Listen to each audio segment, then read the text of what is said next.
বানমুখ লিপিৰ বিষয়ে যদি আমি চাওঁ দেখিম বৰ্তমানৰ ইৰাকৰ টাইগ্ৰিছ আৰু ইউফ্ৰেটিছ এই দুখন নদীৰ সংগমস্থলীত থকা সৰু দেশখনক পুৰণি গ্ৰীচ দেশৰ অধিবাসীসকলে মেছোপটেমিয়াম নাম দিছিল। মেছোপটেমিয়াৰ অৰ্থ হ'ল দুই দেশৰ মধ্যৱৰ্তী দেশ। এই মেছোপটেমিয়া অঞ্চলতে মূলতঃ চিত্ৰ আৰু অক্ষৰ লিপিৰ মাজৰ সময়ছোৱাত বানমুখ লিপি নামৰ এক জনপ্ৰিয় লিপিৰ প্ৰচলন আছিল। কোনো কোনো পণ্ডিতে বানমুখ লিপিৰ প্ৰথম ব্যৱহাৰ মেছোপটেমিয়াত হৈছিল বুলি ক'ব বিচাৰে যদিও অধিকাংশ পুৰাতত্ত্ববিদে এই লিপিৰ আদিম জননী সুমেৰ বুলি উল্লেখ কৰিছে। আৰু এই লিপিৰ প্ৰাচীন নিদৰ্শন উৰুক অৰ্থাৎ বাইবেল বৰ্ণিত ইবেক অঞ্চলত হৈছিল। চৰাই পদচিহ্নৰ অনুকৰণত প্ৰাচীন সুমেৰুবাসীয়ে কেঁচা ঘূৰণীয়া মাটিৰ ফলকৰ ওপৰত কাঠৰ টুকুৰা, হাড় অথবা আন কঠিন পদাৰ্থৰে লিখিছিল।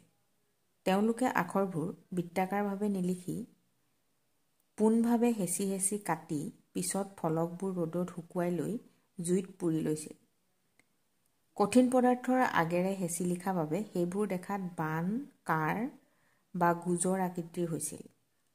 সেইবাবে তাক বানমুখ, কিলকাক্ষৰ অথবা কিউনিফৰ্ম লিপি আখ্যা দিয়া হৈছিল। বিখ্যাত লিপিতত্ত্ববিদ টমাছ হাইডে পোনপ্ৰথমে ইয়াৰ নামাকৰণ কৰিছিল। বানমুখ লিপিৰ ক্ৰমবিকাশ আৰু বৈশিষ্ট্যবিলাক এনেধৰণৰ।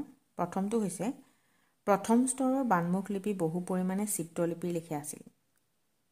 ইয়াত তৰা, ভগৱান আৰু হৰক বুজাবলৈ তৰাৰ চিত্ৰ অংকন কৰা হৈছিল আৰু তৰাটো দেখিবলৈ ঘূৰণীয়াকৈ অঁকা 8টা বানাকৃতি ৰেখাৰ সমষ্টি আছিল। দ্বিতীয়তে পিছলৈ অষ্টকোণী তৰাই দীৰ্ঘ পথালিকৈ সংযোজিত দুডাল বানমুখী ৰেখাৰ বাওঁফালে অংকিত আৰু দ্বিতীয়ডাল অনুভূমিক বানমুখী ৰেখা সমষ্টিৰ ৰূপ লয়।